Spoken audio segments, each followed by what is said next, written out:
Waalaikumsalam warahmatullahi wabarakatuh.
wa fi basari nuran, dan juga jadikanlah dalam penglihatanku cahaya, wa fi sam'i nuran, dan juga dalam pendengaranku jadi cahaya, wa an yamini nuran wa an yasari nuran, dari sebelah kanan dan kiriku menjadi cahaya, jadikanlah cahaya, wa min fawqi nuran wa min tahti nuran wa min amami nuran wa min khalfi nuran, dari atas, dari bawah, jadikanlah dari depan dan dari belakang saya menjadi cahaya, waj'alni fi nafsi nuran, dan jadikanlah untukku di dalam diriku nuran, cahaya, wa a'zimli nuran, dan besarkanlah cahayaku ini. Ya, rawahu al-Bukhari wa Muslim. Bismillahirrahmanirrahim. Bahwa Kanjeng Nabi itu adalah sosok yang manusia biasa menurut kita, tapi itu merupakan nur fawqa, cahaya di atas cahaya. Kelihatannya seperti manusia biasa, tapi padahal beliau itu adalah melebihi malaikat. Makanya disebutnya nurun ala nur atau nurun fawqa nurin, seperti dalam salawat Allahumma sholli ala nuril anwar, salawat nuril anwar, bahwa Kanjeng Nabi itu adalah cahaya daripada cahaya-cahaya yang lain. Jika ada bulan disejajarkan dengan Kanjeng Nabi, matahari pun kalah. Anta syamsun anta badrun, itu cahaya Kanjeng Nabi itu mengalahkan cahaya matahari. Kan cuma kita nggak bisa melihat, hanya orang yang dibukakan kasyafnya saja yang bisa melihat orang atau nurnya Kanjeng Nabi Muhammad SAW. Sehingga sampai karena beliau nurun ala nur, maka kecepatannya melebihi kecepatan cahaya. Kalau malaikat subuh dan malaikat maghrib, malaikat pagi dan malaikat siang, itu pulang perginya di waktu subuh dan juga setelah asar atau sampai setelah maghrib. Ya, itu adalah waktu bergantian para malaikat yang mencatat catatan kita.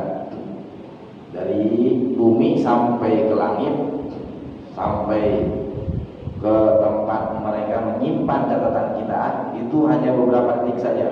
Tak langsung. Ya, Kanjeng Nabi mah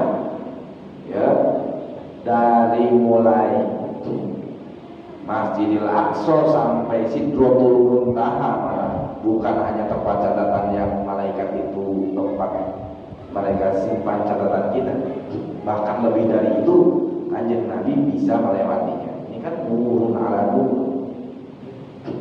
Contohnya lagi adalah pesawat yang paling kencang atau kendaraan manusia yang paling kencang sekarang apa?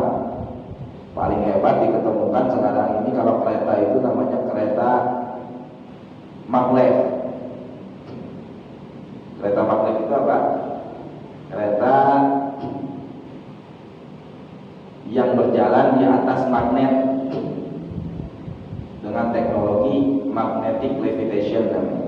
Ini karena gelombang elektromagnetik yang dibuat dari bawah kereta itu menjadikan anti gravitasi. Kecepatannya sampai 800 lebih kilometer per jam. Jadi kalau dari sini ke Surabaya itu paling beberapa menit saja. Saking cepatnya. Tapi ya tadi sama apa? Sama pesawat buatan Rusia kalau nggak salah, namanya Concorde. Ini bisa mengelilingi bumi hanya dalam 1/4 jam. Ya. Itu kata kita pesawat yang supersonik. Ya, tapi kalau kecepatan cahaya itu kayak gimana? Ya, seperti layaknya kita itu menyalakan lampu, cahaya yang ada dari lampu itu sampai kepada diri kita itu berapa detik? Itulah kecepatan cahaya. Pasti nyalakan terus, dituntut. Itu begitu bisa orang. Nah itulah yang disebut kecepatan cahaya. Kalau manusia sosoknya bisa menjadi seperti itu, maka dia akan melebihi cahaya. Kalau mau seperti itu tambah cahaya kita, maka cahaya kita ini harus kita pinta supaya ditambah cahayanya. Ya, memang kita ngeluarin cahaya. Orang mukmin itu Pak, dalam Tazkiratul Qurtubi disebutkan orang yang paling fasik dan masuk neraka paling terakhir pun cahaya daripada keimanannya akan menyilaukan matahari. Gitu. Komo dari jalan tukang ibadah. Ya, cuma kita nggak ngeliat aja. Ya. Makanya dalam seluruh elemen tubuh kita ini harus kita jadikan dulu cahaya. Maksudnya dijadikan cahaya bagaimana? Yang pertama adalah dengan ibadah, ya, kepada Allah. Yang nomor kedua yang meminta. Rasul juga mengajarkan kita untuk meminta dengan doa seperti itu. Apa doanya? Allahumma ja'al fi qalbi nur. Ya Allah, jadikanlah hati ini cahaya. Hati yang bercahaya itu maka hatinya akan lapang seperti lautan. Masuk apa saja yang ada di dalamnya. Mau yang jelek diterima, mau yang bagus diterima, nggak pernah dia komplain. Yang jelek komplain, yang bagus komplain, apalagi yang jelek. Semua yang ada diterima oleh dia dalam kehidupannya, maka dia masukkan ke dalam hatinya. Ini ciri bahwa hatinya itu penuh cahaya. Kalau hatinya kotor, penuh kedengkian kepada orang lain, akan singgung seperti itu nggak ada. Ciri bahwa hati orang bercahaya. Dia ngaji seperti itu. Kalau hati kita sampai bercahaya, ya. Wa fi lisani nura, dan juga di dalam lidahku ini cahaya. Orang yang sudah lidahnya bercahaya, maka ketika dia ceramah pun akan mendengarkan orang lain, akan menanti-nantikan pepatah apa yang dia keluarkan hari ini. Orang merindukan, ya, omongan yang dia keluarkan. Karena apa? Dari mulutnya ini keluar cahaya. Begitu. Dia latih dengan riado mendekatkan diri kepada Allah. Yang dia ucapkan hari-harinya, setiap detiknya adalah asma Allah. Ya, bagaimana jalan yang dia ambil? Kalau dia jalan ambilnya adalah berzikiran, dengan berzikir, maka tiap hari yang keluarnya adalah Allah. Begitu.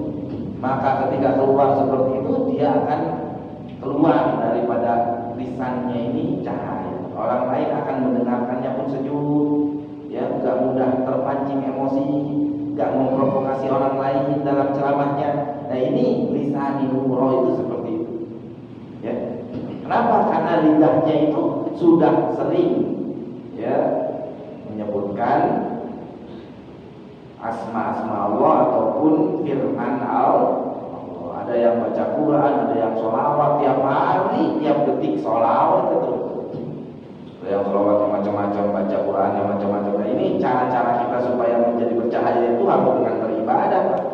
Gak bisa pengen bercahaya, gak kayak kita. Kalau pengen bercahaya wajah kita pakai obat. Ya, ini yang ibu-ibu pada tahu.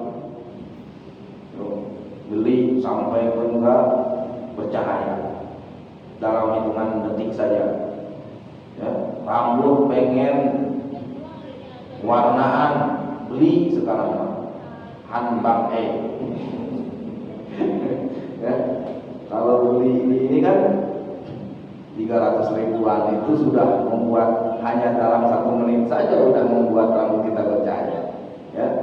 Itu kan dalam hal yang dunia begitu. Tapi kalau dalam, ya, peragamaan kita, maka itu adalah dengan ibadah. Insya Allah tidak kita, bahasa kita akan bagus, ya, karena itu mengandung cahaya. Wa fi basari nur, basar itu berbeda dengan nazar. Kalau nazar penglihatan zahir, kalau basar itu penglihatan batin. Imam Syafi'i dan gurunya Imam Malik, ketika seseorang datang ke majlisnya, menerka-nerka saling keduanya. Kata Imam Malik, ya, teman tukang kayu, teman. Jadi Imam Syafi'i sanes, itu mah tukang pandai besi. Ya, itu punya basor seperti itu. Pas datang, kamu memang tukang kayu. Dulu saya tukang kayu, tapi sekarang jadi pandai besi. Tuh, benar kan? Dua-duanya benar. Nah, para ulama itu punya seperti itu ilmunya karena dia dalam penglihatannya ada nur. Itu dia tidak pernah melihat yang jelek-jelek, yang buruk-buruk, ya, dan tidak diperlihatkan kepada yang jelek-jelek, yang buruk-buruk. Maka penglihatannya akan mengandung cahaya. Kenapa kok kita nggak bisa melihat seperti itu? Karena kita terhalang dengan penglihatan yang semu. Mau ditinggali, mau garoreng, tungtung nama kehalangan, panon ya, nggak bisa melihat yang seperti itu, ya, karena penglihatan kita itu masih penglihatan secara zahir.